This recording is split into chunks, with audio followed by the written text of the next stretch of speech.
Bisa bertemu atau silaturahmi secara online di masa pandemi ini. Semoga tidak menyurutkan semangat kita untuk tetap belajar. Dan ini kita sudah difasilitasi oleh Hima, alhamdulillah ya.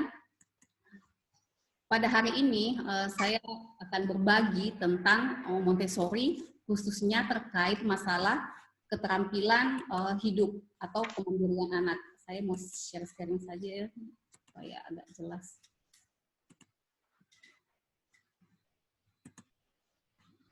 Oke, ini adalah slide yang sudah saya persiapkan. Sebelumnya, saya ingin menyampaikan bahwa materi yang saya sampaikan ini adalah berdasarkan hasil pengalaman saya mengaplikasikan metode Montessori ke anak-anak. Jadi selama ini saya mengaplikasikan metode Montessori itu sudah kurang lebih menjelang 3 tahun. Dan itu dari teori yang saya pelajari secara terstruktur, kemudian saya aplikasikan ke anak sambil melihat bagaimana perkembangannya. Dari yang saya pelajari secara terstruktur itu, untuk anak usia dari 0 hingga 6 tahun. Dan saat ini sementara belajar untuk anak di usia 6 tahun. Jadi sedikit saya akan sharing juga bagaimana untuk anak usia di atas 6 tahun. Baiklah, materi kita hari ini tentang melatih kemandirian anak melalui metode Montessori. Kenapa sih anak itu harus mandiri? Mungkin ini adalah pertanyaan yang ada di benak kita orang tua ya. Kenapa sih masih anak-anak kok sudah dituntut untuk mandiri dan distimulasi agar anak tersebut mandiri? Nah, ada beberapa alasan, di antaranya seperti ini.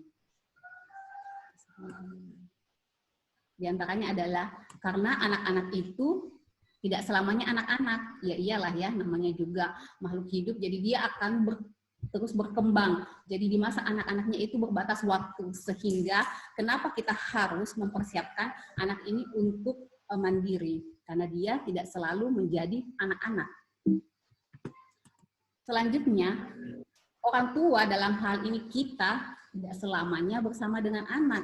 Ya iya, karena ketika misalnya seiring bertambahnya usia, anak yang tadinya selalu di rumah saja, tiba-tiba anak sudah beraktivitas di luar.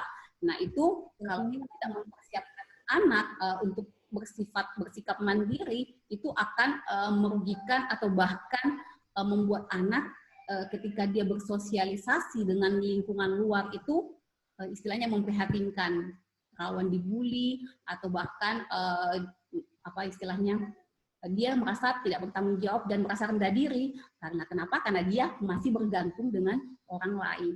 Itu perlu kita orang tua mempersiapkan atau mengantisipasi anak. Kebanyakan juga ya kalau misalnya kita misalnya dipanggil oleh Allah Subhanahu Wa Taala ya, dan anak kita itu kita tidak persiapkan ini dia sudah bisa apa, kita tidak melihat itu, sehingga anak kita tidak tahu anak akan duduk sama siapa gitu kan. Jadi itu di atas mejanya nangis. Terus yang ketiga adalah anak itu harus bertanggung jawab dengan dirinya sendiri. Jadi dengan melatih kemandirian anak itu sebenarnya kita melatih atau mempersiapkan anak untuk bertanggung jawab terhadap dirinya sendiri. Dan yang terakhir adalah kalau anak dirinya sendiri, kita sebagai orang tua yang tadinya mengurus anak, karena anak sudah bisa melakukan sendiri beberapa hal, Artinya apa? Kita orang tua bisa memiliki waktu yang banyak atau waktu luang untuk melakukan hal lainnya, misalnya hal-hal produktif yang tadinya kita memandikan anak, ya karena anak sudah bisa mandi sendiri, ya kita bisa melangkah ke melakukan hal domestik lainnya. Begitu pula semakin banyak kemandirian anak yang dicapai, maka orang tua akan semakin memiliki banyak waktu untuk dirinya sendiri yang bisa digunakan untuk me time kah atau untuk produktif di hal lainnya.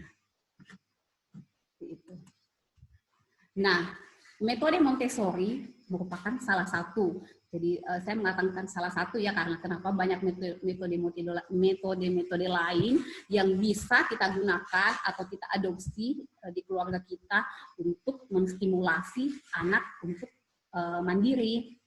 Nah, metode Montessori ini adalah salah satu metode pendidikan anak yang mengajarkan kemandirian. Jadi di beberapa filosofi Montessori itu ada hal yang memang spesifik membahas tentang kemandirian anak melalui kurikulumnya, ya, bisa dibilang seperti itu. Terus kenapa juga saya mengatakan salah satu, karena di Bunda Cekatan, yang di Bunda Sayang di level 3 kalau bukan level 4 itu kita diajarkan ya ada materi melatih kemandirian anak. Jadi ada sebenarnya kita sudah punya basic di Institut Ibu Profesional ya materi untuk melatih kemandirian anak.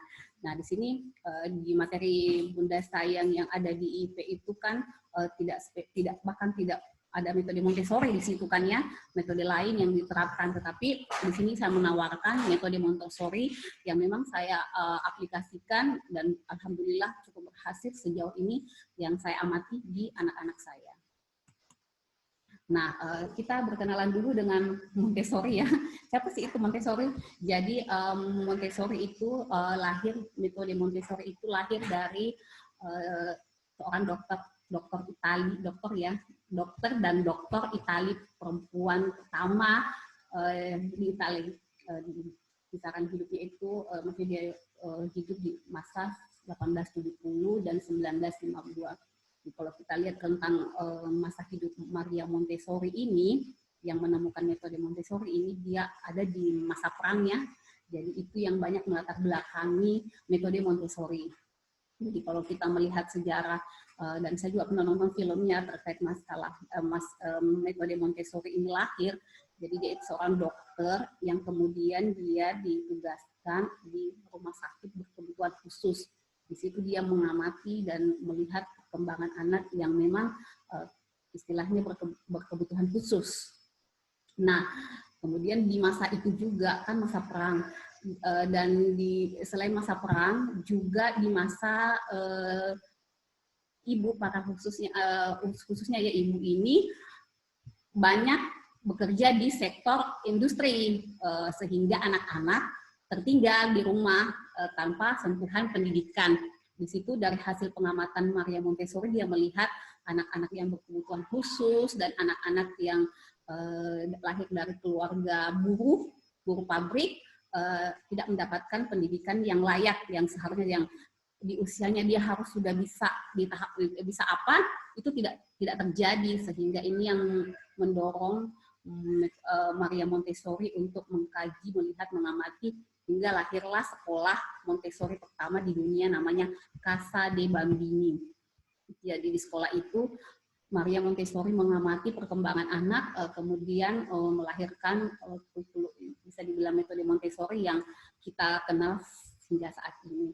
Meskipun saat ini banyak pengembangannya ya, tetapi metode Montessori pada dasarnya itu sama, pertama ketika kita mempelajari filosofi Montessori tersebut. Seperti itu. Nah, di mana sih peran orang tua di metode Montessori? Peran orang tua di mana? Nah, perannya itu adalah di dalam Islam itu kan kita dituntut untuk menjadi teladan yang baik buat anak ya. Jadi kita diharapkan menjadi teladan atau contoh yang baik buat anak. Nah, sejalan dengan metode Montessori, di metode Montessori itu yang memberi contoh itu disebut directrice atau fasilitator. Jadi directrice ini menuntut anak memberikan contoh, misalnya presentasi penggunaan alat penggunaan material, penggunaan bahan ajar, kemudian anak mengulang, kemudian mengikuti, mengulang di lain waktu sehingga akhirnya menjadi kebiasaan-kebiasaan seperti itu. Jadi perannya itu kesamaan antara metode Montessori kalau kita dalam fitrah based education ya. Jadi di dalam fitrah based education orang tua itu sebagai fasilitator buat anak, jadi pendidik pertama dan utama buat anak. Jadi kita itu perannya bukan sebagai guru tetapi fasilitator. Kita menemani anak bermain. Jadi mungkin paradigma di fitrah based education itu pendidikan yang selama ini kita dengar, kita lihat proses belajar mengajar anak menerima, guru memberikan, itu tidak seperti itu. Yang di fitrah based education dan di Montessori pun tidak seperti itu. Anak dilibatkan, kemudian anak mengulang, dan itu terjadi terus menerus hingga anak bisa dengan kemampuan dia sendiri. Seperti itu.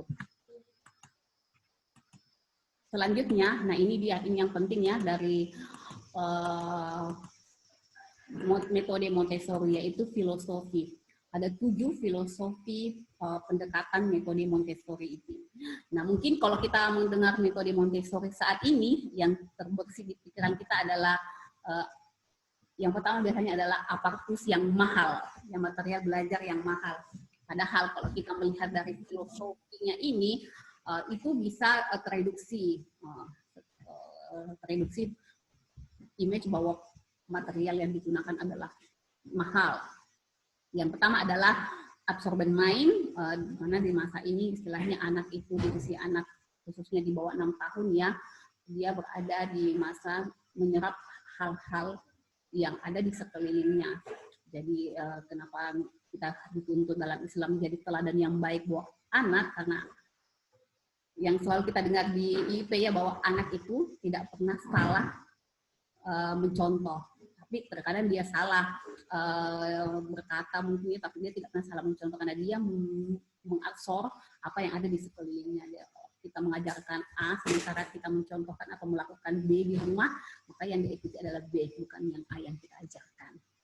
Kemudian ada namanya sensitive period, jadi ada usia anak itu dia sangat sensitif dengan beberapa hal. Misalnya ya di usia 2 sampai 5 tahun itu anak sensitif dengan kalau dia sudah mulai bisa membaca, dikenalkan dengan area bahasa ya, sensitif dengan huruf-huruf misalnya. Jadi ketika dia melihat huruf-huruf dia langsung mau membaca.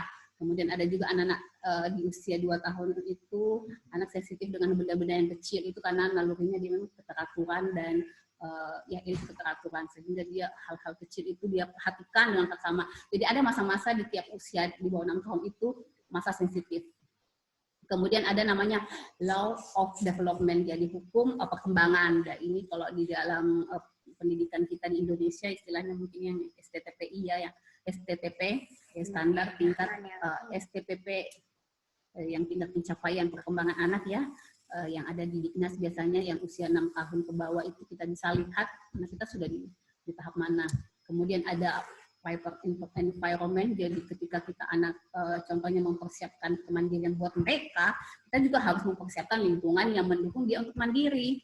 Sebagai contoh, misalnya kita mau anak mandiri, setelah makan dia bisa mencuci piringnya sendiri misalnya ya.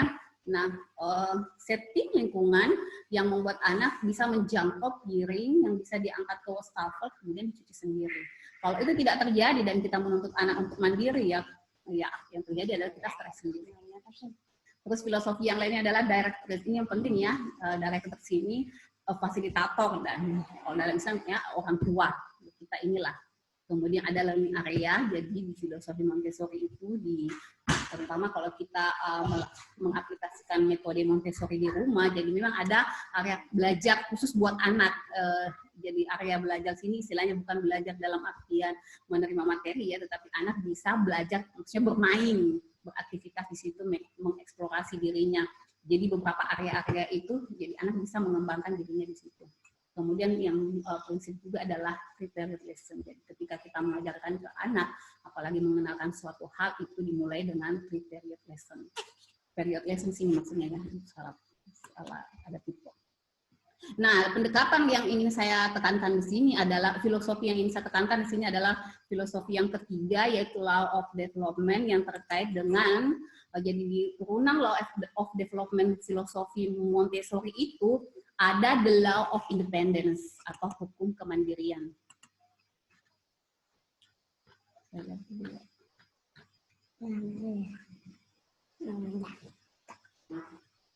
Ya, betul ya, kayaknya jaringan saya yang bermasalah karena saya biasanya bisa melihat ya Bunda, bisa melihat yang lainnya. Ini saya tidak Bunda melihat Ina. tayangan Bunda, maksudnya video Bunda, cuma layar hitam. Jadi memang kayaknya jaringan saya, padahal beberapa perangkat yang menggunakan wifi di rumah itu sudah saya cut, ya, sudah off-kan supaya bisa fokus di Zoom kita kali ini. Putus-putus ya, Masya Allah. Ya, ini saya bisa mendengar dari sini, cuma memang agak putus-putus. Putus. Kalau begitu saya akan memperlambat saja ya anunya, cara saya menyampaikan. Jadi, sepertinya koneksi dari Bunda Ina. Ya, jadi filosofi Montessori yang ingin saya tekankan di pertemuan kali ini adalah law of development, di mana salah satu komponennya adalah the law of independence. Jadi memang anak di dalam filosofi Montessori itu dipersiapkan untuk mandiri. Apa itu? Di sini prinsipnya, jangan pernah membantu anak dengan tugas yang bisa dia lakukan sendiri. Di dalam Montessori, teori perkembangan itu ada istilah ZTD, Zone Approximate Development. Jadi ada masa sebenarnya anak di tahap itu bisa melakukannya, cuman memang dia butuh effort yang lebih. Tetapi terkadang kita orang tua tidak sabaran ketika melihat anak mau melakukan sesuatu dan mengalami kesulitan sehingga durasi pengerjaannya lama, kita membantu. Padahal sebenarnya di situ anak ketika dia mau melanjutkan pekerjaan itu, dia masih mampu untuk menyelesaikannya. Tetapi kita cut orang tua, kita langsung membantu. Sehingga apa? Kemampuan anak untuk mengembangkan dirinya, menyelesaikan sesuatu hal, sesuatu pekerjaan itu terputus. Jadi itu ya sebenarnya kalau kita mau melihat titik kritisnya di situ. Yang seharusnya anak sudah bisa mandiri di usia tersebut. Halo, Bunda Ina, bisa kedengaran suara saya? Kedengaran sekali. Kedengaran Bun, saya nggak jelas ya?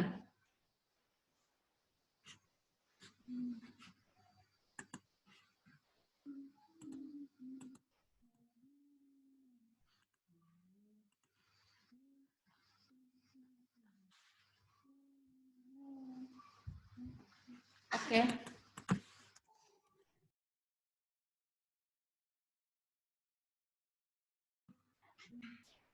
Oke, saya gabung kembali.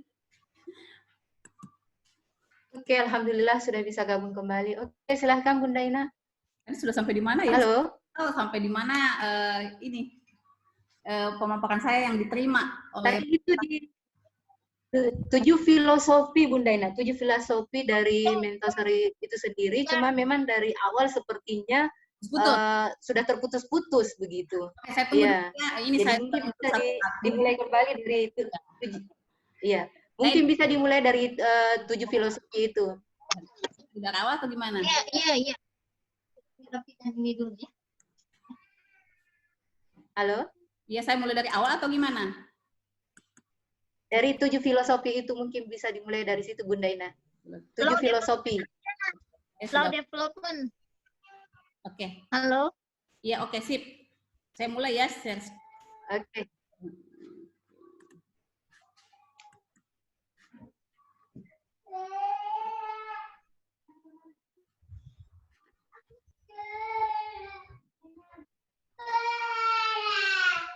Oke, ini sudah peran orang tua ya.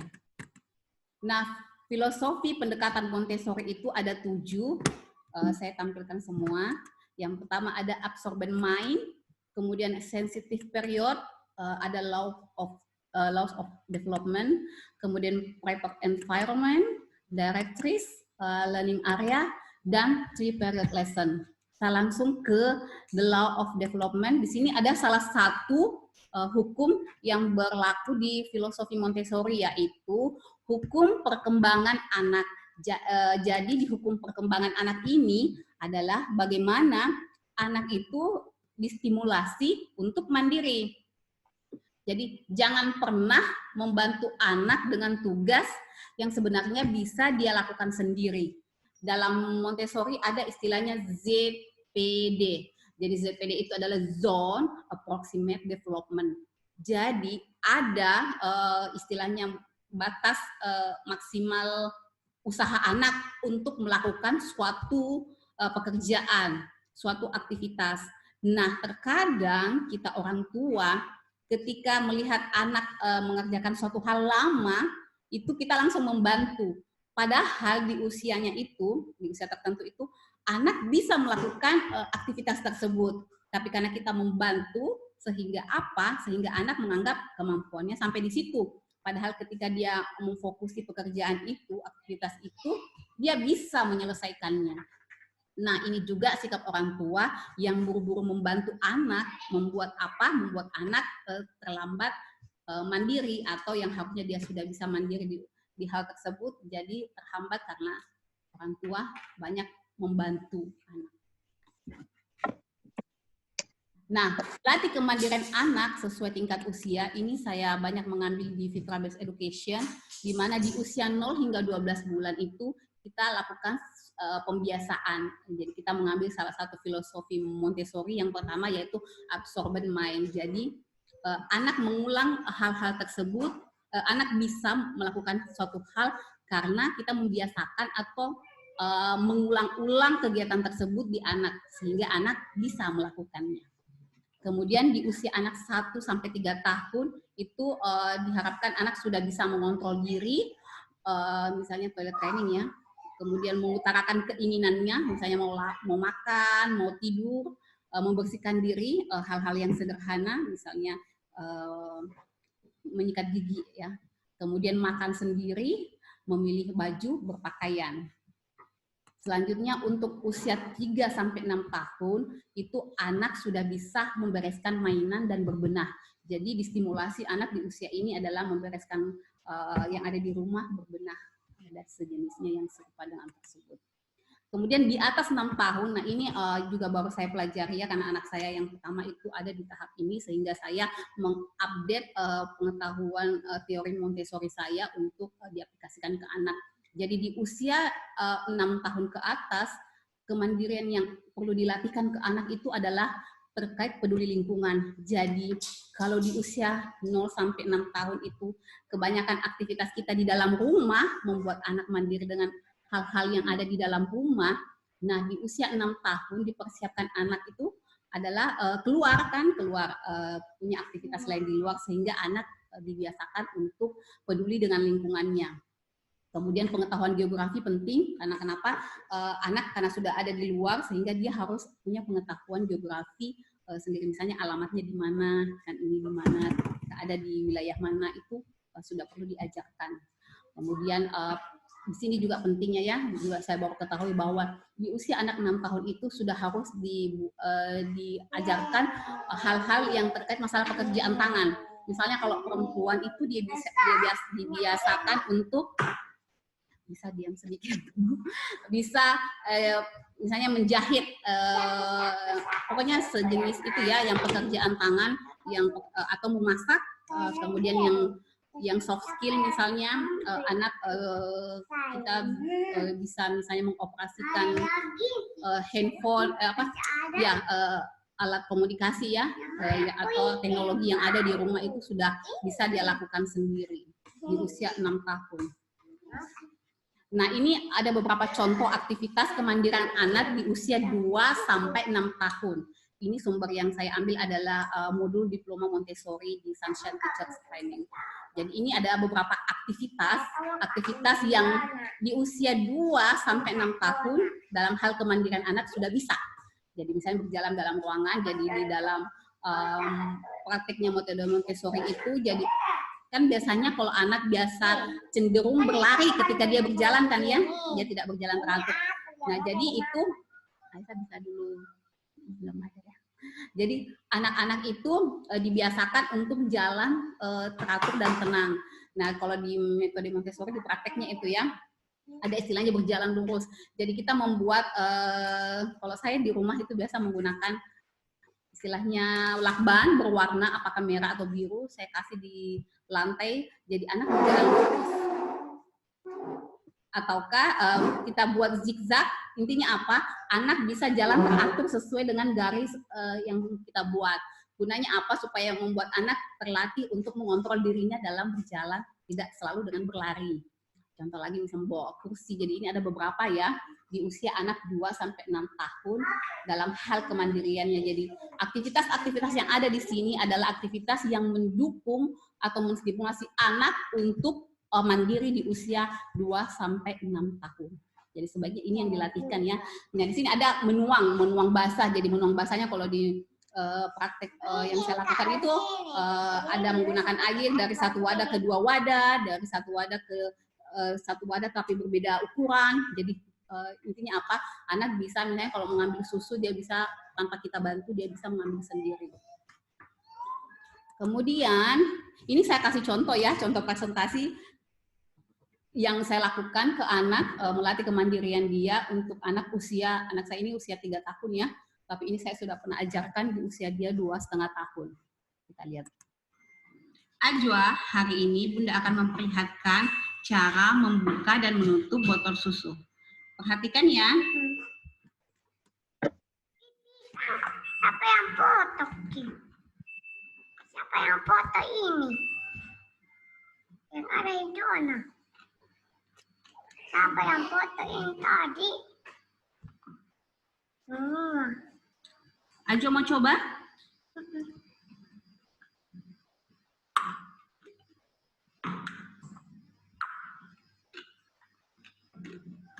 Oh yang itu. Siapa yang ambil kunci? Ajwa, kalau mau membuka dan menutup botol susu, seperti tadi ya caranya. Terima kasih Ajwa. Jadi itu tadi contoh presentasi. Di sini saya sudah menulis ya, di video ini saya sudah menulis tahap di mana kita memberikan contoh ke anak bagaimana menggunakan suatu kegiatan atau menggunakan suatu alat atau melakukan suatu kegiatan. Kemudian setelah itu kita minta anak untuk mengulangnya. Gunanya apa? Supaya kita bisa melihat, oh ada hal yang masih keliru dia lakukan. Tetapi jangan mengoreksi anak di saat itu, tetapi koreksi di lain waktu. Misalnya mengajak kembali mengulang presentasi tersebut di lain waktu. Jadi pada saat anak melakukannya, ya sesuai dengan apa yang dia ketahui atau kemampuan dia. Tadi setelah kita mencontohkan, kita meminta anak mengulangnya. Di situ kita bisa melihat kan, sudah betulkah yang dia lakukan atau masih perlu diperbaiki. Kemudian di sesi berikutnya adalah setelah anak melakukannya, kita menginformasikan bahwa ketika mau melakukan hal yang sama, lakukan seperti yang tadi. Gunanya apa? Sehingga terekam di benak anak, ketika ingin melakukan ini, saya tidak perlu meminta tolong ke Bunda, tapi saya bisa mengerjakan sendiri. Dan yang terakhir adalah apresiasi anak dengan mengucapkan terima kasih. Karena tadi itu adalah proses dia belajar untuk mandiri. Kita pun proses mentransfer ilmu ke anak. Itu untuk anak di usia di bawah 6 tahun ya. Kalau anak saya usia 3 tahun. Nah, bagaimana aktivitas kemandirian anak usia di atas 6 tahun? Nah, kalau ini saya ambil literatur, kebetulan diploma Montessori usia anak di atas 6 tahun itu belum ada di Indonesia ya. Kemarin saya sudah searching, ada di MMI, cuman belum kelasnya untuk jarak jauh, belum jalan setidaknya di tahun ini. Mungkin karena masa pandemi atau apa, sehingga saya mengambil banyak belajar di suatu komunitas di luar yang memang fokus anak usia 6 tahun. Kalau istilah di Montessori-nya itu adalah early elementary ya. Jadi ini adalah sumbernya, Bunda juga bisa googling di sana, kemudian banyak material yang bisa kita dapatkan. Nah, ini saya langsung plug di modul yang ada ya, supaya Bunda bisa sendiri. Khawatirnya kalau versi saya mentranslate justru tidak sama dengan yang seharusnya. Jadi saya langsung menuliskan dalam hal apa yang ada di modul tersebut. Jadi misalnya ini gardening. gardening, misalnya pekerjaan keras ya kalau ini working. Jadi ini ada beberapa hal yang memang di usia ini kalau kita melihat ini kebanyakan di area luar rumah ya, area di luar rumah. Termasuk sebenarnya itu adalah first aid di sini ya, penekanan first aid. Jadi ketika misalnya anak terluka, kita sudah mengajarkan anak bahwa ketika terluka apa yang harus dilakukan, misalnya membersihkan luka, kemudian mengoleskan misalnya obat luka, kemudian plaster misalnya kayak begitu ya yang bisa kita contohkan. Karena kenapa? Ketika anak terluka itu tidak panik, tidak heboh, dan sudah bisa menangani dirinya sendiri. Karena kalau di usia 6 tahun ke atas itu kan eksplorasi anak itu lebih menantang ya, sehingga anak cedera fisik itu lebih besar, sehingga kita sudah mempersiapkan pertolongan pertama yang harus kamu lakukan adalah seperti ini ketika kamu cedera. Sebenarnya materi first aid ini sudah ada juga di modul Bunda Cekatan sebenarnya ya, kalau kita lihat di buku Bunda Cekatan itu ada materi khusus bagaimana cekatan di first aid, jadi pertolongan buat anak. Ini saya ada presentasi yang sudah saya buat di usia anak 6 tahun ya, yang bisa dijadikan. Pati, hari ini Bunda akan memperlihatkan cara menyiram bunga. Perhatikan ya.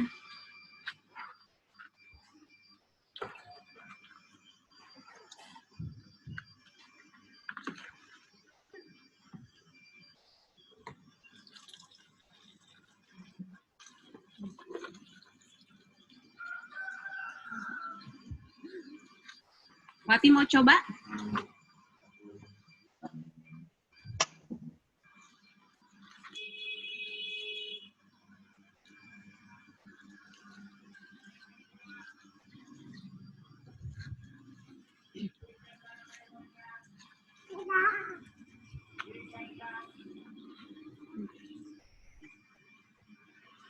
Apa?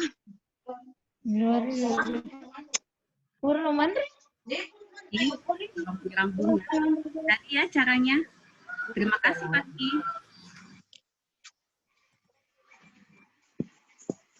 Nah, yang terakhir Masih 1 jam adalah kami selesai. anak itu bekerja atau beraktivitas menikmati proses. Kalau kita orang dewasa bekerja itu untuk mencapai hasil. Jadi ini perbedaan yang perlu kita pahami ya. Kita ada di rumah. Sekolah sama. Oke, Sekolah sama. Itu sekolah. Terima kasih. Assalamualaikum warahmatullahi wabarakatuh. Selesai. Ini kayak. Ini kayak. Warahmatullahi wabarakatuh. Alhamdulillah, terima kasih kepada Bunda Ina ya yang telah dari awal. Thank you.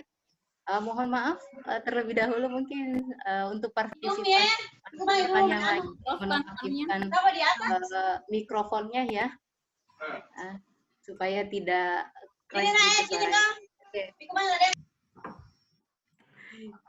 kita lanjut kembali ya. Mungkin beliaunya ini lagi tidak nyadar kalau mikrofonnya lagi aktif. Oke.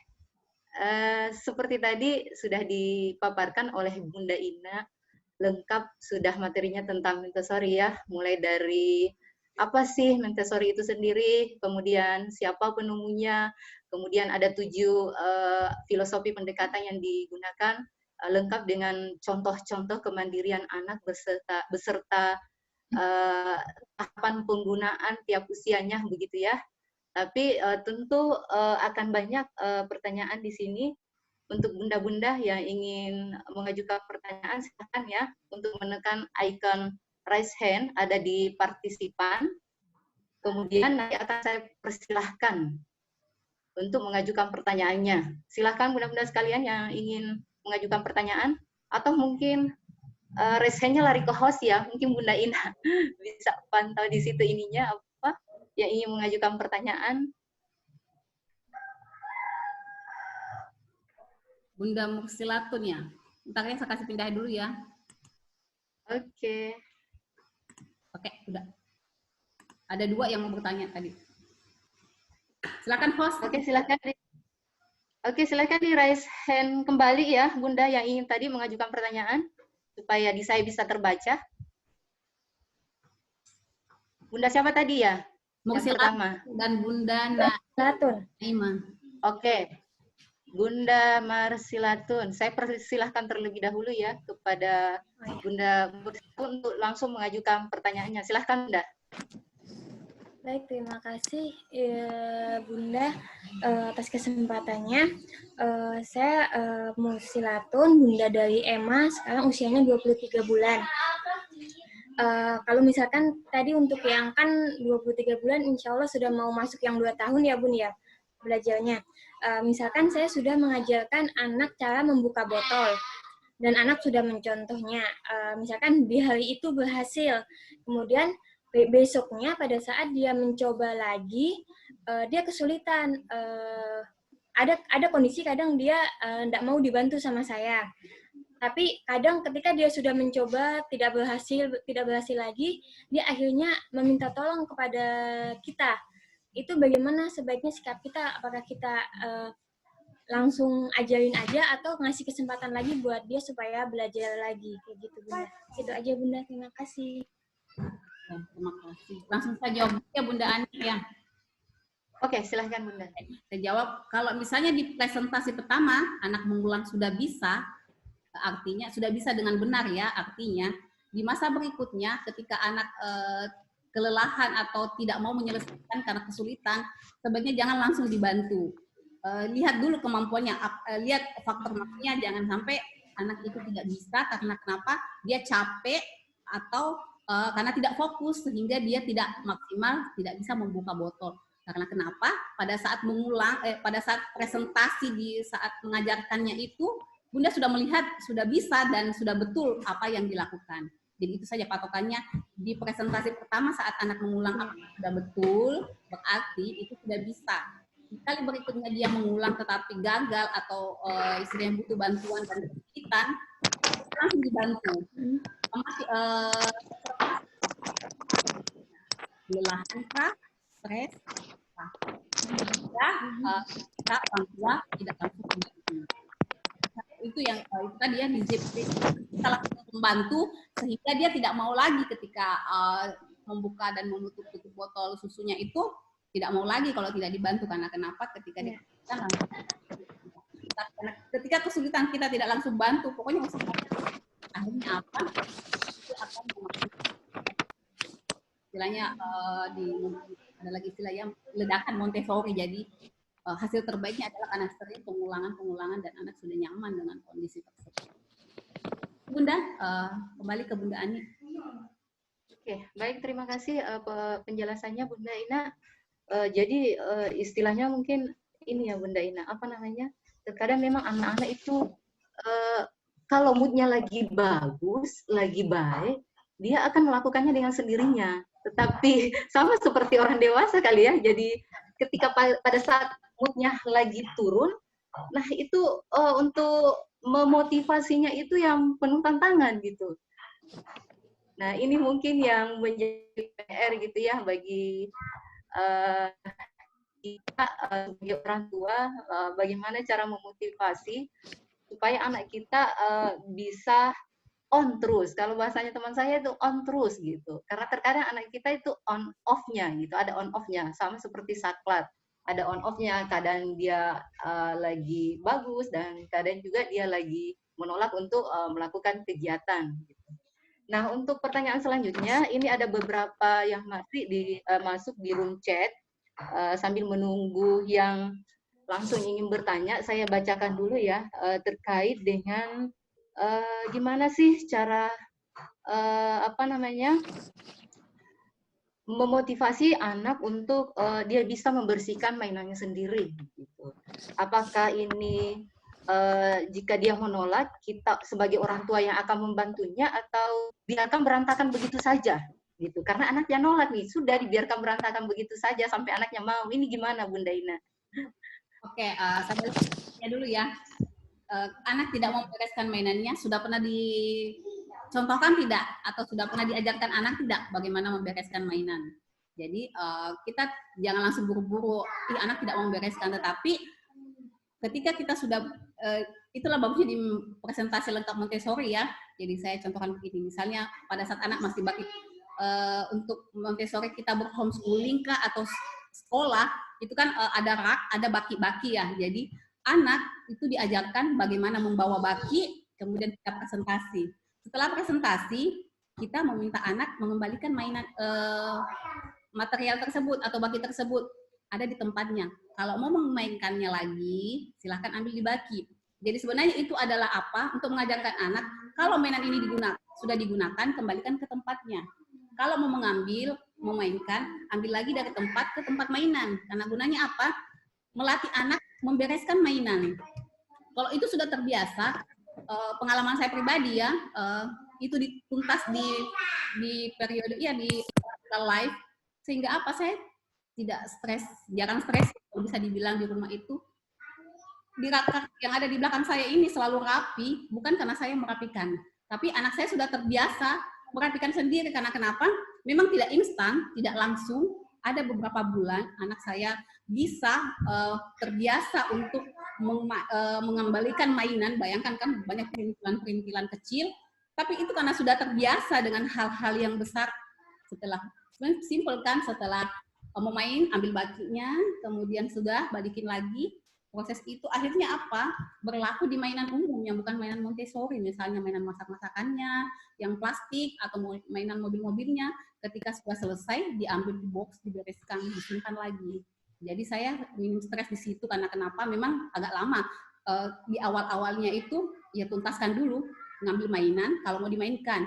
Jangan memainkan mainan lain, kalau mainan yang tadi itu belum dibereskan atau dibalikin ke tempatnya.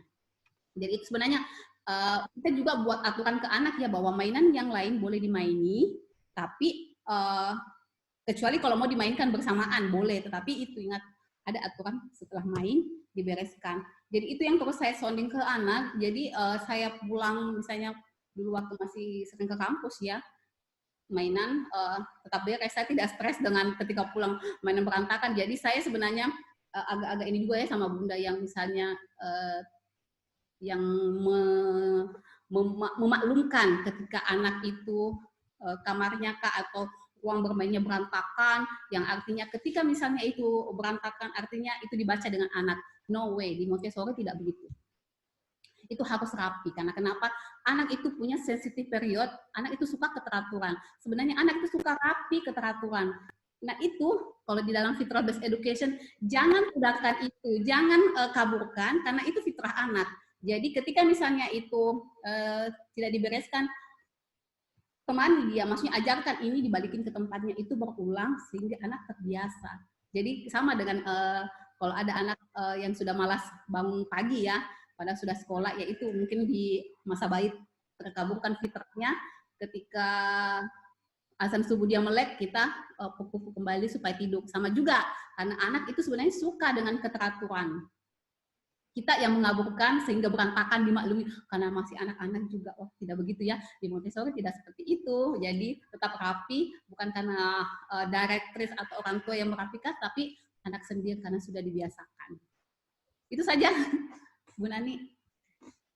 Baik, terima kasih Bunda Ina atas jawaban dari pertanyaan Bunda Amilaira. Intinya mencontohkan terlebih dahulu Bunda Ina ya, kalau Montessori itu ya dicontohkan, kemudian meminta anak untuk untuk mengaplikasikannya ya. Tadi siapa yang raise hand ya? Aduh, saya kok nggak bisa kebaca di sini ya. Oh, ini ada Bunda Ami sudah, Bunda Siti Aminah ya. Siti Aminah ya, Bunda Siti Aminah. Saya langsung persilahkan Bunda ya, sebelum saya masuk ke room check lagi. Silakan Bunda, diajukan pertanyaannya. Oke, Bunda terima kasih atas kesempatannya. Oke, Bunda Ina, saya yang mau tanyakan di sini adalah apakah dalam metode Montessori ini ada batasan-batasan umurnya? Maksudnya apa yang harus diajarkan oleh anak? Karena saya memiliki anak 3 laki-laki, terus yang pertama itu umurnya 9 tahun, yang kedua 8 tahun, dan yang ketiga adalah 3 tahun. Nah, pastinya berbeda-beda yang akan diajarkan dalam metode Montessori ini. Nah, yang saya tanyakan apakah ada metode, maksudnya ada batasan umur sekian tahapan ini atau ini yang harus diajarkan dalam metode Montessori ini. Sekian, terima kasih. Langsung saya jawab ya. Ya, silakan. Kalau misalnya Bunda menerapkan metode Montessori di rumah, ya, artinya apa? Misalnya homeschooling atau kayak saya, artinya apa? Anak harus dipersiapkan material Montessori yang ada di rumah. Kalau misalnya tentang usianya jauh 3, 8, dan 9, di Montessori itu sebenarnya dipisahnya itu antara usia 6 tahun ke bawah dan 6 tahun ke atas, ya itu tadi saya bilang ya. Kalau 6 tahun ke bawah, artinya material-material yang memang sesuai usia anak, apa yang harus sudah bisa dilakukan di usia itu. Jadi material Montessori itu disusun, misalnya ini di rak, disusun dari yang termudah, yang mudah dilakukan, misalnya menyendok dari satu tempat ke tempat lain, kemudian di berikutnya lagi, di baki berikutnya, menyendok tapi dari satu tempat ke dua tempat yang berbeda, jadi itu disusun dari yang mudah ke yang susah. Jadi kemudian yang mudah, yang susah, dan mudah dijangkau oleh anak. Itu kalau kita menerapkan Montessori di rumah, ataukah di sekolah khususnya ya, kalau misalnya bunda-bunda yang punya sekolah dan menerapkan metode Montessori, semua peralatan Montessori harus ada di situ. Untuk apa? Anak bisa terstimulasi tumbuh kembangnya. Tapi kalau di rumah, bunda di rumah ya, tidak seperti saya misalnya, tidak ada rak, tidak ada baki, tetapi langsung, karena ini practical life, jadi memang harus sesuai dengan ini ya, kebutuhan keterampilan hidup anak. Tetapi kita mau pakai Montessori, jadi tidak perlu harus ada rak. Tapi lihat di usia 3, patokannya itu ya, kalau saya itu di usia 6 tahun STPP yang standar tingkat pencapaian perkembangan. Di usia misalnya sekian tahun anak sudah bisa apa, lakukan itu ke anak. Contohnya kayak tadi ya, yang contoh anak saya yang membuka menutup botol itu kan tidak pakai baki-baki kan, tidak menggunakan baki. Anak saya tidak suruh mengambil dari rak kemudian membawa ke alas kerja, tidak, tapi saya langsung practical life di situ. Saya meminta anak saya mencontohkan ke anak seperti ini membukanya. Kemudian coba kamu ulang, anak mengulang betul atau tidak sudah yang dilakukan. Kemudian saya sampaikan kalau mau melakukan hal yang sama, lakukan seperti yang tadi. Dan terima kasih. Itu untuk usia di atas 6 tahun, karena saya juga masih belajar. Checklistnya itu ada tadi ya yang di slide sebelumnya, bahwa ini yang harus sudah dilakukan oleh anak. Jadi terkait masalah kurikulum, itu tadi saya kembalikan, apakah dia di sekolah ataukah orang tua yang homeschooling yang menerapkan Montessori, atau kita tidak menerapkan nge-homeschooling, tidak juga menerapkan Montessori kayak saya di rumah ya. Anak saya tidak homeschooling dan tapi di rumah menerapkan Montessori dengan memang full Montessori. Ataukah para bunda sekalian yang hanya ingin mengadopsi keterampilan kemandirian anak metode Montessori, yaitu tadi tidak perlu ada rak, tidak perlu ada baki-baki, tidak perlu alat kerja, tetapi langsung action apa yang dilakukan. Ya, seperti itu Bun. Jadi saya tidak banyak memberikan list-list kegiatan apa ya. Kalau di keterampilan hidup itu lebih ke apa yang biasa keseharian yang dilakukan orang tua di rumah. Jadi misalnya kalau saya di rumah menggunakan sendok ya, sendoknya itu kalau makan menggunakan sendok, suami saya sendok, kalau saya tangan. Jadi ajarkan anak itu kalau menggunakan tangan seperti apa, kalau menggunakan sendok seperti apa.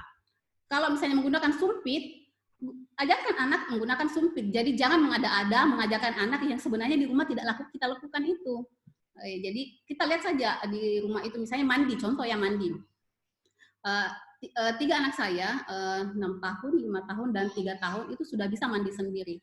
Jadi awal ketika mengajarkan mandi sendiri itu, saya pada saat memandikannya, saya ngajarkan cara mandi begini ya, ini sabun, kemudian begini sekaligus cara membersihkan handuknya pakai handuk. Setelah itu sudah terbiasa 1 minggu, saya meminta anak melakukan mandi sendiri dengan menggunakan jam pasir 10 menit. Jadi kamu mandi sendiri ya, lakukan seperti yang pernah diajarkan sambil sama masang jam pasir 10 menit. Lama-kelamaan, yang tadinya 10 menit itu berubah lagi. Kenapa saya kasih jam pasir? Karena anak cenderung kalau sudah dengan air lama. Tapi dengan air ya harus cepat ini, sudah mau habis jam pasirnya. Lama-kelamaan, sekarang saya sudah tidak ada jam pasir lagi. Saat anak saya 3 orang mandi, saya bisa melakukan pekerjaan lain. Jadi artinya apa? Apa yang kemandirian yang ingin kita terapkan ke anak, dia adalah aktivitas harian di rumah. Seperti itu. Begitu juga kalau di usia 6 tahun ke atas itu tadi panduannya, karena saya juga masih menerapkan hal tersebut, karena anak saya juga masih 6 tahun, jadi nggak banyak bisa berbagi dengan kemandirian di atas 6 tahun. Itu saja Bunda. Baik Bunda Ina, ini ada mau respon balik katanya dari penanya tadi, Ibu Amina. Silakan Bunda Amina, singkat saja ya Bunda ya. Ya, makasih atas kesempatannya Bunda. Yang mau saya tanyakan bahwa yang kelas Montessori ini apakah nantinya ada programnya? Karena memang ada teman saya juga yang bergabung di IEP, tapi dia ada program yang metode Montessori. Jadi maksudnya dia tetap lakukan di rumah, tapi maksudnya alatnya dia dikirimkan. Terus ada target pencapaiannya bahwa anaknya umur berapa, ini yang harus dia lakukan. Jadi kita lakukan sendiri di rumah dan kita bisa nilai apakah anak ini mampu atau tidak. Sekian. Oh, maksudnya saya yang buka kelas gitu ya? Kalau saya belum mau buka kelas untuk yang seperti itu, jadi saya sekali ini saja berbagi. Mungkin IP Regional Sulawesi bisa maksudnya memasukkan list ya bahwa ternyata banyak, misalnya banyak permintaan, ataukah mungkin perlu dibuat komunitas atau rumbel, ya silahkan kembali lagi ke regional. Kalau saya tidak melakukan itu, tapi mungkin ada di tempat lain yang material belajarnya disampaikan ini. Kalau saya tidak cukup berbagi pengalaman yang sudah saya lakukan. Oh ya, makasih banyak Bun. Ya. Baik, terima kasih Bunda Ina. Kita beralih langsung ke pertanyaan selanjutnya ya. Saya persilahkan kepada Bunda Andi Naima yang tadi sudah mengangkat tangan. Bunda Naima, lagi on. Bunda Naima, silakan. Oke, silakan Bun. Silakan. Andi Naima, Bunda ini saya mau tanya, ini anak saya usia 3 tahun dan sejak 2,5 tahun itu udah latihan toilet training, tapi sampai usia 3 tahun ini masih belum berhasil gitu. Saya mau tahu bagaimana metode Montessori dalam toilet training gitu.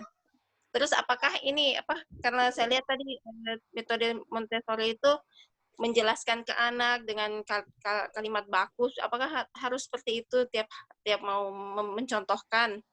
Nah, ini saya contohkan ya, kamu lihat, lalu dipersilakan mencoba, karena kalau dalam saya pribadi kalau mencontohkan anak itu ya dicontohkan saja, nggak pakai ucapan, nanti lama-lama dia lihat gitu, apakah harus dengan ucapan?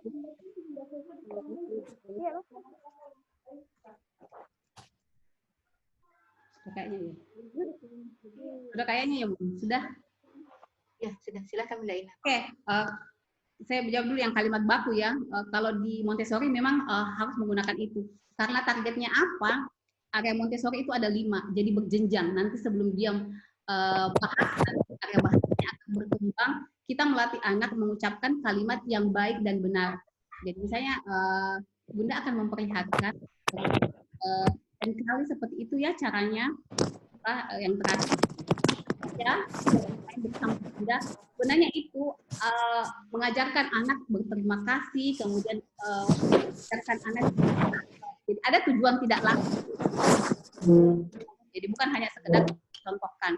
Jadi Montessori tidak seperti itu, satu paket itu sistem belajarnya. Kemudian tentang toilet training, kalau di Montessori diajarkan toilet training itu sebenarnya tidak ada spesifik diajarkan di Montessori tentang toilet training ya. Tadi saya mengambilnya di Fitra Based Education, di usia tersebut harusnya anak sudah bisa toilet training, karena kenapa dia sudah mengutarakan keinginan. Yang pertama diajarkan adalah membuka dan tutup itu dulu ya, karena di kamar mandi kan. Jadi jangan langsung lakukan karena kenapa? Di dalam kamar mandi supaya anak tahu, oh di kamar mandi itu kita membuka pintunya begini, menutup ini.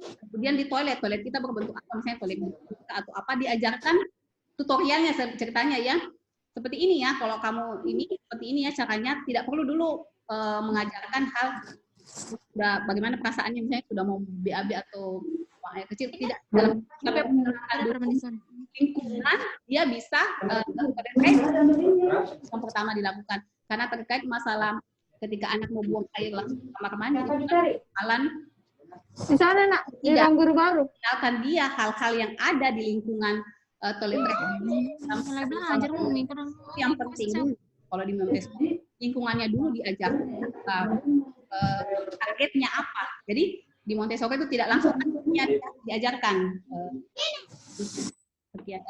Ya, dulu. Jadi, ada beberapa contoh malam pulang baru tinggalkan adiknya. keterampilan Baru adiknya berdua pulang. Saya mau bermalam baru praktis yang baru bila kayu bermalam.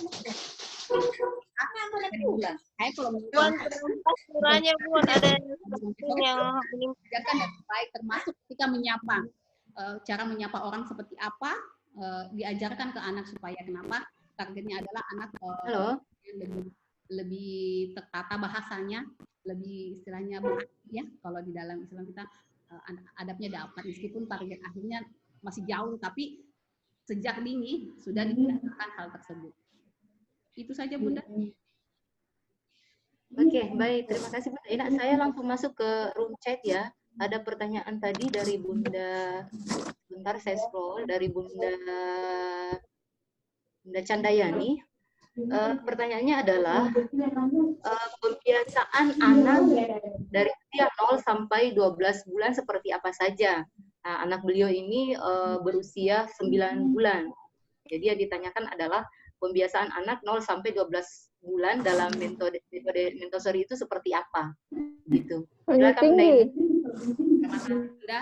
Kalau di usia 1 tahun ke bawah ya, saya pernah membahas ini di grup saya ya, maksudnya di live saya. Kalau usia di bawah 1 tahun itu sebenarnya tidak banyak hal yang kita anukan ke anak, tapi targetnya adalah anak bisa memegang sendok. Jadi sebenarnya kita menyiapkan material anak 9 tahun ke atas ya, sudah bisa duduk. Jadi mainan-mainan yang membuat dia bisa stimulasi tangannya yang banyak harus terstimulasi. Gunanya apa? Supaya dia siap memegang sendok, makan sendiri dengan menggunakan alat makannya. Intinya alat makan. Jadi yang diperkuat di usia 9 bulan itu menuju 1 tahun adalah tangan. Jadi buat siapkan material yang mainan anak ya, maksudnya itu yang bisa menstimulasi anak menggenggam, terutama menggenggam seperti ini. Kalau anak di bawah 1 tahun menggenggamnya begini, bukan begini. Kalau begini targetnya anak 3,5 tahun untuk menulis, tapi kalau ini seperti ini menggenggamnya.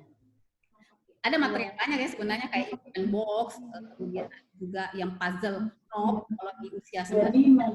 Jadi ada sebenarnya menciptakan puzzle yang jadi sebenarnya itu butuh konsentrasi. Gunanya apa? Supaya anak bisa membuka dan menutup dotnya itu dengan tepat. Jadi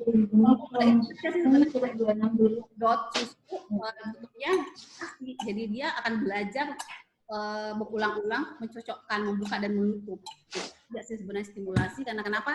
Targetnya nanti itu tadi kayak tadi membuka dan menutup susu untuk anak. Begitu.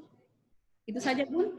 Kalau 9 di bawah 1 tahun tidak terlalu banyak sih, intinya itu dapat makan minum sendiri. Oke? Baik Bu. Ya, saya masuk ke pertanyaan selanjutnya ya. Yang sudah mengangkat tangan di sini ada Bunda Lucy ya. Bunda Lucy yang sudah mengangkat tangan. Saya langsung persilahkan untuk mengajukan pertanyaannya Bunda Lucy. Assalamualaikum Bun Ina. Mohon maaf. Ini anak saya kan usia sudah 6 tahun mau 7 tahun. Nah, itu alhamdulillah sudah bisa selesai main gitu, dibereskan. Cuman seringkali itu adiknya yang usia 3 tahun ikut bongkarin gitu. Nah, seringkali itu dia merasa, kok aku lagi yang beresin gitu. Saya sebagai ibunya harusnya seperti apa? Kalau dibantuin itu saya merasa dia yang mulai untuk main gitu. Gimana Bun? Anaknya yang tadi 3 tahun ya, yang satunya? Iya. Anak masih yang belum. Yang anak 3 tahun yang dilatih Bun. Iya, yang bongkarin selat kan sudah diberesin, dia habis main, habis itu diberesin. Nah, setelah diberesin itu misalnya ditinggal ambil yang lain tuh. Nah, itu sudah dibongkarin lagi tuh sama adiknya gitu. Ya memang Bun, istilahnya begini, bukan tanggung jawab si kakak lagi. Harusnya Bunda move on, selesai dengan anak yang 6 tahun, 7 tahun. Fokus anak yang 3 tahun ini untuk membereskan mainan. Jadi jangan selalu anak yang 6 tahun disuruh membereskan, tapi anak yang 3 tahun kondisikan, diajarkan, dilatih. dia yang main, dia Oke. itu sih praktis. Bisa nggak sih Bu? Maksudnya gini, kadang seringkali itu dipakai buat alasan gitu. Oh, berarti mama ini kalau adek diberesin gitu. Jadinya seringkali itu dipakai alasan kayak apa ya, kayak setengah-setengah gitu.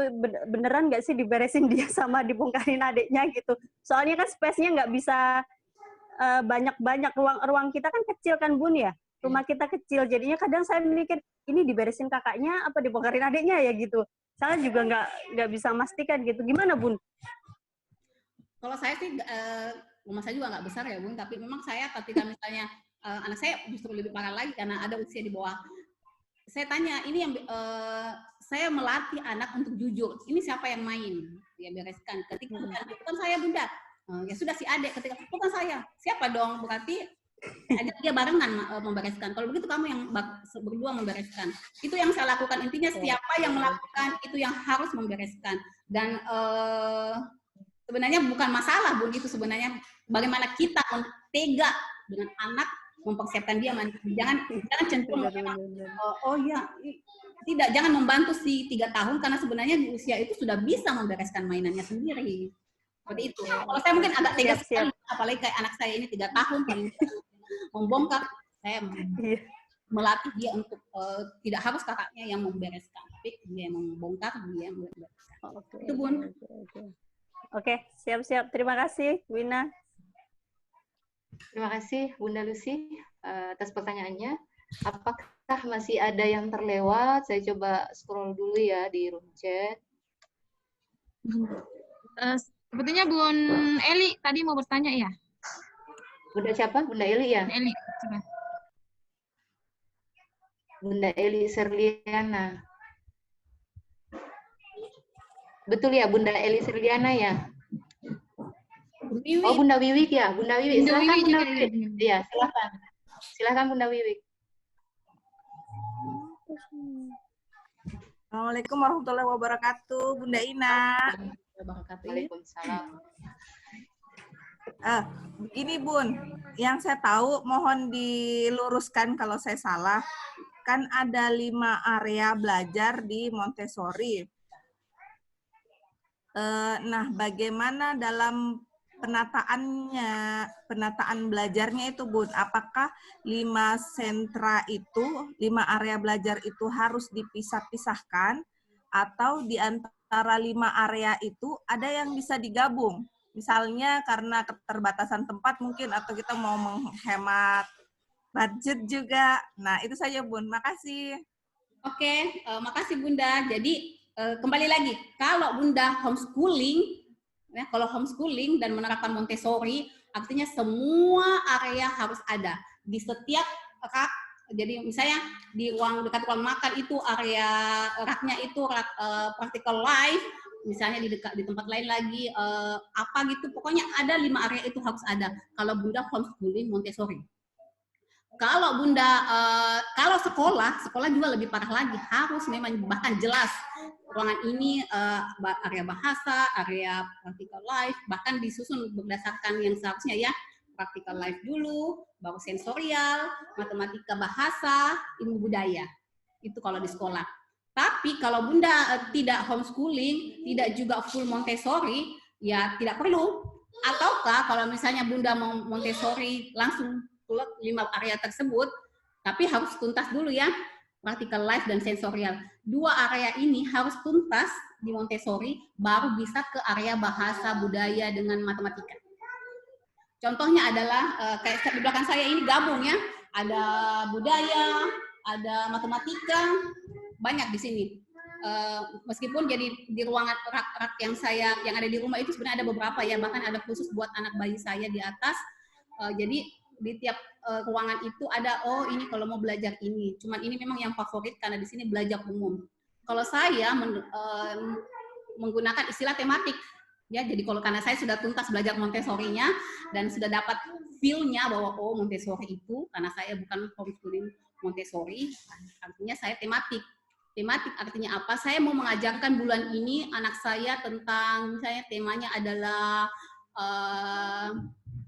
alam semesta. Jadi satu rak ini itu isinya yang mensupport di alam semesta. Apakah itu material yang saya beli ataukah DIY. Jadi itu menghematnya. Tapi kembali lagi ya, practical life dengan ini sudah selesai.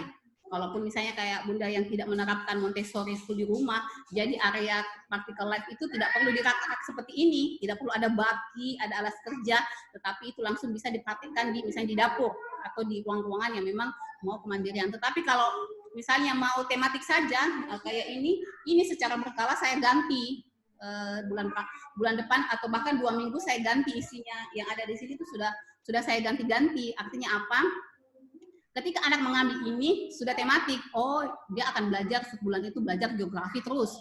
Jadi ya seperti ini. Jadi meskipun ada matematika, tetapi mengarah ke geografi kayak seperti itu. Jadi tergantung lagi itu bisa dimodifikasi kalau kita sudah menerapkan Montessori filosofinya ya, bukan hal pendidikan. Kalau pendidikan tadi itu homeschooling full Montessori dan sekolah Montessori harus full ada material dan tiap-tiap areanya. Itu saja Bun. Oke, terima kasih Bunda Ina. Jawabannya masih bisa satu mungkin ya pertanyaannya ya. Boleh. Dari saya sendiri barangkali. Kayaknya soalnya 2 jam langsung. Oh, oke. Oke. Ini tadi seperti sudah dijelaskan sama Bunda Ina bahwa dalam 7 filosofi pendekatan Montessori ya, law of development, salah satunya ialah bagaimana anak itu bisa mengerjakan sendiri, merasa bertanggung jawab tanpa ada bantuan dari orang tua.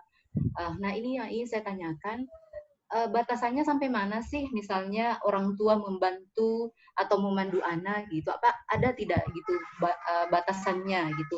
Misalnya saat sekarang kita harus membantu anak kita dalam mengerjakan sesuatu. Nah, apakah cukup 1, 2, 3 kali atau seperti apa gitu dalam metode Montessori. Kemudian yang kedua adalah apakah dalam menerapkan metode Montessori itu harus dijadwalkan begitu Bunda Ina tiap harinya. Misalnya hari ini kita belajar ini ya misalnya, kemudian besok kita akan seperti ini ya.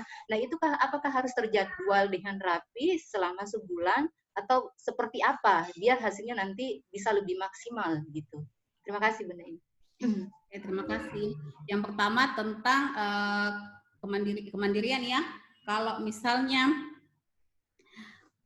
pada saat presentasi pertama patokannya lagi, ketika kita mengajarkan aktivitas anak, mencontohkan, dia mengulang dan sudah betul, artinya berikutnya tidak usah diulang-ulang lagi.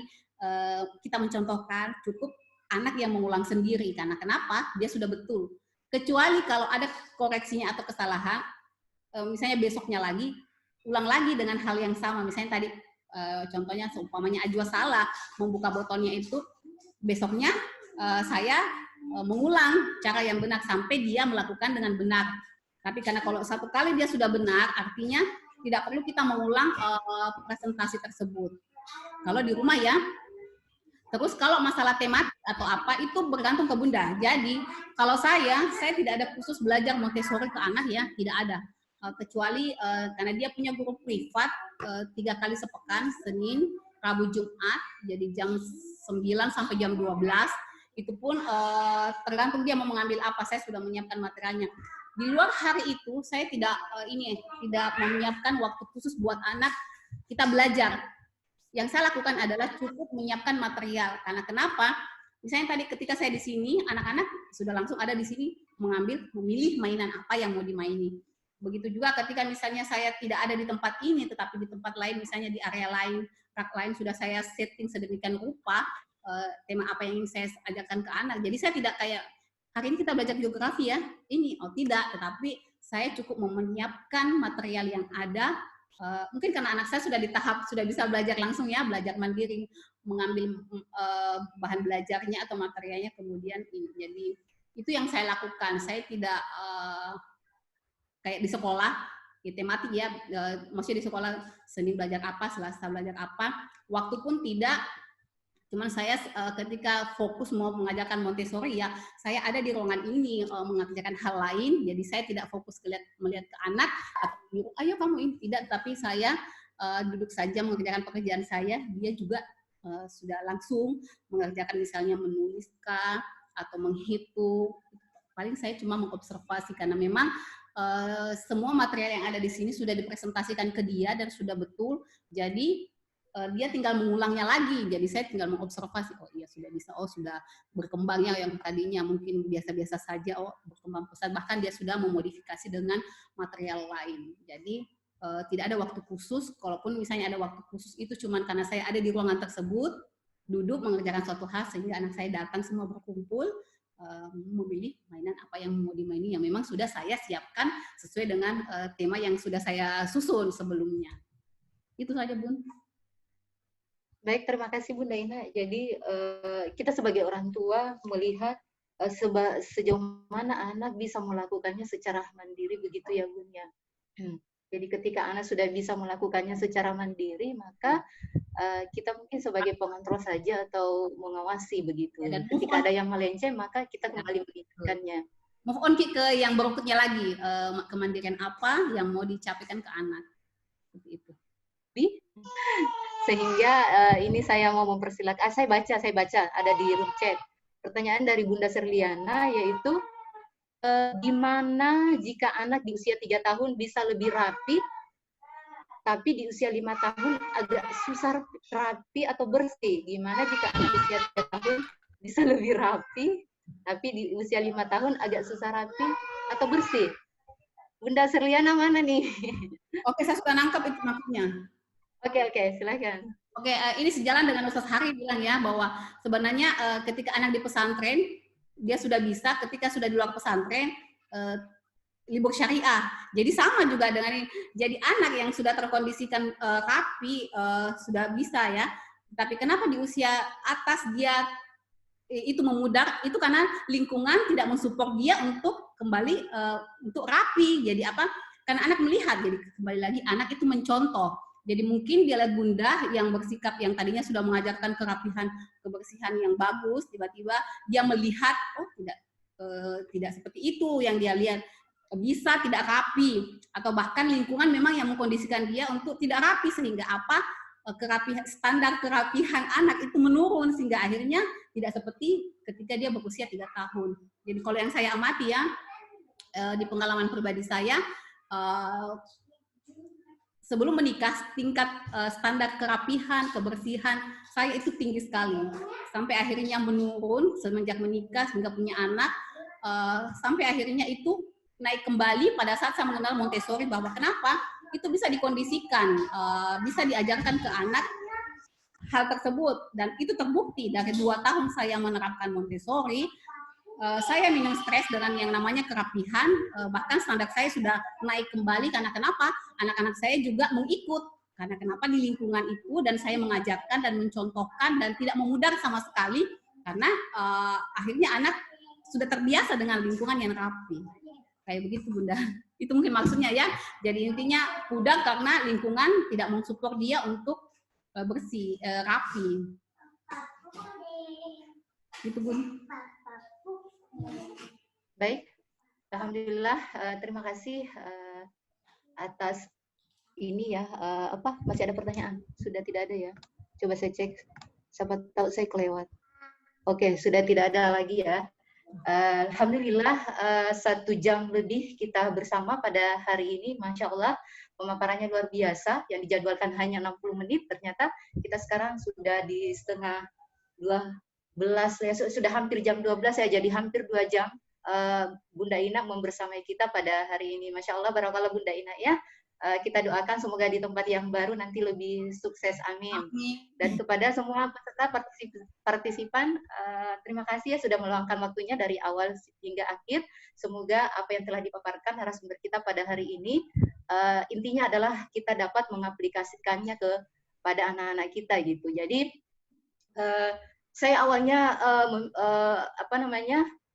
mempersepsikan bahwasanya Montessori itu kita harus menggunakan berbagai macam alat yang harus dibeli dengan branded mahal. Ternyata dari pemaparan yang disampaikan Bunda Ina, kita bisa menggunakan alat-alat apa saja yang berada di rumah kita, di lingkungan kita, dengan kebiasaan-kebiasaan kita.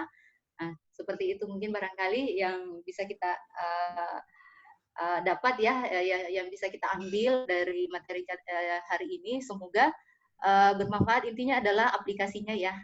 Jadi saya akhiri mungkin untuk materi kita pada hari ini, melatih kemandirian anak dengan menggunakan metode Montessori. Terima kasih sekali lagi kepada Bunda Ina. Sebelum saya tutup, saya ingin bertanya kepada panitia, Bunda Uji, apa masih ada yang ingin disampaikan? Atau kita sudahi? Foto bareng, Bun. Oh, mau foto bareng.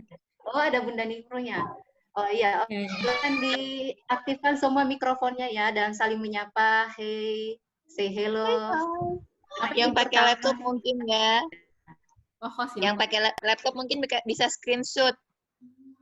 Kalau saya nggak mau, saya pakai hand. Kalau saya kebanyakan layar hitam.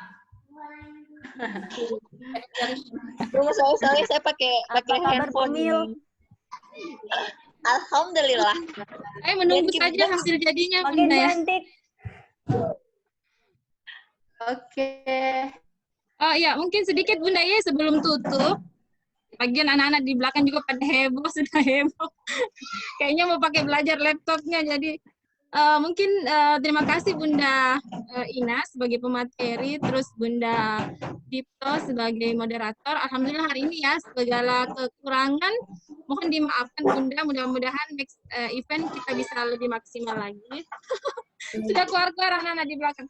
Terus mohon maaf, mohon ini Bunda ya, saya sudah share form keahlian member. Tolong diisi ya, tolong diisi supaya kita bisa mendata keahlian member dan kita bisa buatkan lagi event berikutnya. Jadi ya, mungkin itu saja Bunda Dipto ya. Silahkan, saya sudah serahkan kembali ke moderator untuk menutup acara ini. Bun Uji, coba difoto dulu, Bun Uji. Foto dulu. Screenshot. Bisa nggak? Soalnya saya laptopnya nggak ini. Sudah saya kirim ke grup, cuma masih loading. Sudah saya screenshot. Di aba-aba dulu aba-aba, Bun. Pakai aba-aba. Iya, pakai aba-aba. Pakai aba-aba fotonya. Siapa yang mau jadi? Oke. Satu, siap-siap dia. 1, 2, 3. Oke, terima kasih Bu Nina. Oke, terima kasih Bunda ya. Jumpa lagi. Oke, sekaligus juga ini mungkin siapa tahu Bun Ina ada yang ingin disampaikan, kebetulan kan lagi mau mutasi nih ke Papua. Ini adalah webinar ini ya, perdana, tapi untuk perpisahan buat Bunda Ina juga, jadi siapa tahu ada mau ini yang mau disampaikan. Nggak ada sih, lebih Sulawesi lebih berkembang, jadi kalau bisa kegiatan ini rutin ya, tadi kan sudah ada formnya yang diisi, jadi jangan asa bahwa saya bukan ahli jadi tidak mau berbagi. Kalau ada hal sedikit yang sudah diketahui, ayo biasakan diri untuk berbagi sekecil apapun itu, karena apa yang Anda ketahui belum tentu Bunda lain ketahui, jadi dengan berbagi kita bisa lebih akrab, apalagi kalau kayak begini kan kita bertemu online. Alhamdulillah, Masya Allah sekali ya, mumpung ada banyak yang muncul saya foto. Jadi seperti itu Bunda Uji. Jadi bagus sekali nih tadi. Sebetulnya di kami di Timnas itu sudah ada yang begitu pendataan, tapi lebih ke pemateri untuk keluar ya. Jadi ibu profesional pematerinya nanti sebagai keluar, jadi di komunitas lain mengatasnamakan ibu profesional. Jadi lebih ke itu. Jadi kalau kita ke regional ya lebih bagus lagi. Bunda, iya. Itu saja. Oke Bunda, terima kasih Oke ya, Masya Allah. Intinya dengan berbagi, kita tidak akan kekurangan daripada ilmu yang kita sudah kuasai gitu ya. Sesungguhnya dengan berbagi akan membawa keberkahan dari ilmu yang kita kuasai gitu. Baik Bunda-bunda sekalian, kita tutup acara kita pada pagi hari ini ya. Siang hari ini ya. Dengan sama-sama membaca hamdalah. Alhamdulillahirrahmanirrahim. Assalamualaikum warahmatullahi wabarakatuh. Silakan say hello. Waalaikumsalam warahmatullahi wabarakatuh. Terima kasih Bunda Ina. Terima kasih semuanya. Makasih semuanya. Bunda Ina. Dadah.